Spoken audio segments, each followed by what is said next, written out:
ओम नमः शिवाय। मैं हूं एस्ट्रोलॉजर के एम सिन्हा और मैं अपने यूट्यूब चैनल पर आप सभी का हार्दिक स्वागत करता हूं। इस समय कोलकाता से लाइव हूं और लगातार ट्रैवलिंग पे मैं था। पहले भुवनेश्वर था, हैदराबाद था, बेंगलोर और अभी मैं कोलकाता से लाइव हूं। तो लगातार ट्रैवलिंग के कारण एक महत्वपूर्ण विषय पर जो वीडियो बनना था वो वीडियो थोड़ा डिले में पब्लिश कर पा रहा हूं। और ये वीडियो को मुझे एक्चुअली शपथ समारोह के समय ही पब्लिश करना था, लेकिन किसी कारणवश समय ना मिलने के कारण मैं ये बताने वाला हूँ कि योगी 2.0 की जो सरकार बन रही है पूरी, जिनका शपथ समारोह ऑलरेडी हो चुका है, इनकी शपथ समारोह की कुंडली क्या कहती है, आइए हम इस वीडियो में समझते हैं। तो शपथ समारोह की कुंडली का अगर आप चार्ट देखिएगा तो सिंह लगन की कुंडली आपको दिखाई देगी। और सिंह लगन की अगर हम बात करते हैं तो अग्नि तत्व बनता है। एडमिनिस्ट्रेटिव के लिए सिंह लगन और वृश्चिक लगन, ये दोनों ही लगन अच्छा माना जाता है। या तो सूर्य लग्नेश बने या तो मंगल लग्नेश बनते हैं तो काफ़ी स्ट्रॉन्ग माना जाता है। देखिए, इस समय जब ये शपथ ग्रहण लिए थे माननीय योगी आदित्यनाथ जी, उस समय सूर्य और बुध की युति अष्टम भाव में थी। और सूर्य बुध की युति अगर अष्टम भाव में होती है तो आदमी, क्योंकि लग्नेश अष्टम में जाकर बैठा हुआ है, अष्टम में सूर्य को कभी भी दोष नहीं लगता है। इस कारण से इनका जो एटीट्यूड रहेगा वो आप लगातार ट्रैवलिंग पर आप इनको देखिएगा, कभी इस सिटी में है कभी उस सिटी में है, तो लगातार ये ट्रैवल करेंगे। और ट्रैवल करने के कारण जो है ये पूरा जनता से जो वादा किया गया है वो पूरा भी करेंगे। आप लगातार देखिएगा, ये एक जगह बैठने वालों में से नहीं है, ये काम करने वाले इंसान हैं। इनकी लगन कुंडली भी सिंह लगन की बनी है और उसमें केतु की दशा चल रही है ऑलरेडी। 2025 तक केतु की दशा, 24 तक केतु की दशा चलेगी। ऑलरेडी मैंने बताया था और इस चीज़ का चैलेंज भी लिया था अपने इसी चैनल पर कि आएंगे तो योगी जी ही, और योगी जी ही आए थे। सीट कितनी बोली गई थी? 240, 270, 200 मतलब बीजेपी की सीट बोली गई थी।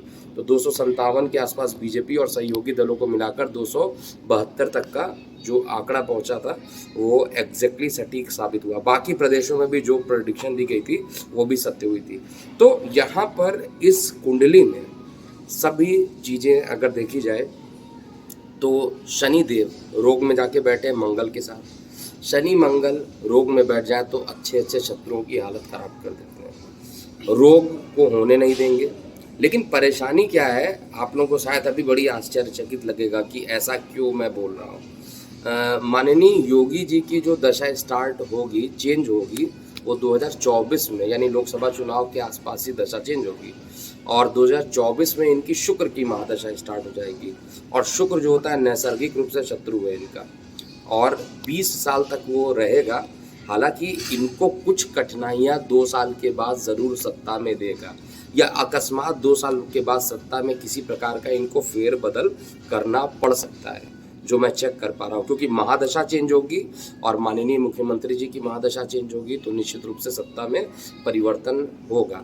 इस समय जो इनके ग्रहों की स्थिति बनी है इसमें कई अच्छी बातें मैं देख पा रहा हूँ। एक तो लग्नेश जो है अष्टम में भले ही बैठा हुआ है, लेकिन बुध के साथ बैठने के कारण लगातार ट्रैवलिंग पे रहेंगे और परिवारवाद जिसको हम लोग कहते हैं उसके खिलाफ ये लगातार अपना जो काम कर रहे हैं उस पर ये करेंगे। और जनता से किए गए हर वादों को ये पूरा निभाएंगे और पूरे 5 साल तक इनकी सरकार चलेगी। लेकिन 2 साल चलने के बाद मंत्रिमंडल में बहुत सारे फेरबदल देखने को मिलेंगे, इसमें भी डाउट नहीं है। इसके अलावा शनि मंगल की युति जो है, कोई भी शत्रु इनके सामने खड़े हो जाए उनकी तो बैंड बज जाएगी। तो शत्रु इनके सामने खड़े नहीं हो सकते, कोई भी शत्रु इस समय इनके सामने खड़े नहीं होंगे। और शुक्र की जब महादशा इनकी स्टार्ट होगी तो उस समय मैं अलग वीडियो बनाऊंगा। केतु की पोजीशन चतुर्थ भाव में है, चतुर्थ भाव में कभी भी सुख नहीं मिलता है चीज़ों का, तो सुख लेने के लिए ये आए भी नहीं है। अगर सुख लेने के लिए आए होते तो ये योगी नहीं बनते। बाकी बहुत सारे मिनिस्टर होते हैं जिनको सत्ता की लालच होती है और वो इस कारण से सत्ता को हासिल करना चाहते हैं कि वो उनको सुख मिले। तो सुख संपत्ति तो नहीं मिलने वाली इस चार्ट में, लेकिन जनता को ये ज़रूर सुखी करेंगे। चतुर्थ भाव में केतु बैठा हुआ है। इसके अलावा चंद्रमा जो है द्वादश का मालिक होकर पाप कर्तरी योग में है, तो डिसीज़न बहुत सारे ये लेंगे और उस डिसीज़न में जनता भी इनको सहयोग देगी। आने वाले समय में कहा जाए तो जो महापरिवर्तन हो रहा है वो भी इनके लिए, हालांकि ट्रैवलिंग और ट्रैवलिंग वाली कंडीशन ज़रूर यहाँ पर बनेगी, but overall the things is going to be correct. So conclusion में 3 पॉइंट आप नोट कीजिए। पहला पॉइंट जो होने वाला है, राजनीति का कारक राहु दशम भाव में बैठना बहुत बढ़िया है, सर्वश्रेष्ठ है, और इसलिए राजनीति में ये आगे की ओर और बढ़ेंगे। और मेरी तो पहले से भी भविष्यवाणी है कि 2024 में मोदी जी और उसके अगले लोकसभा चुनाव में योगी जी ही प्रधानमंत्री बनेंगे। ये मैं आज ही आप लोगों को बता दे रहा हूँ। इसके अलावा आपको क्या लगता है, क्या प्रतिक्रिया आपको देना है, कमेंट सेक्शन में ज़रूर लिखिएगा। लेकिन योगी 2.0 में बुलडोज़र बहुत तेज़ी से चलेगा और माफिया राज जो है वो ख़त्म होगा। अखिलेश जी की कुंडली हालांकि 2024 में आकर थोड़ी स्ट्रांग हो जाएगी, तो लोकसभा चुनाव में इतना आसान फाइट नहीं होगा जैसे कि उप मुख्यमंत्री केशव प्रसाद मौर्य जी ने बोला 75+ सीट लेके आएंगे बीजेपी के लिए, लेकिन थोड़ा सा टफ फाइट उस समय हो सकता है।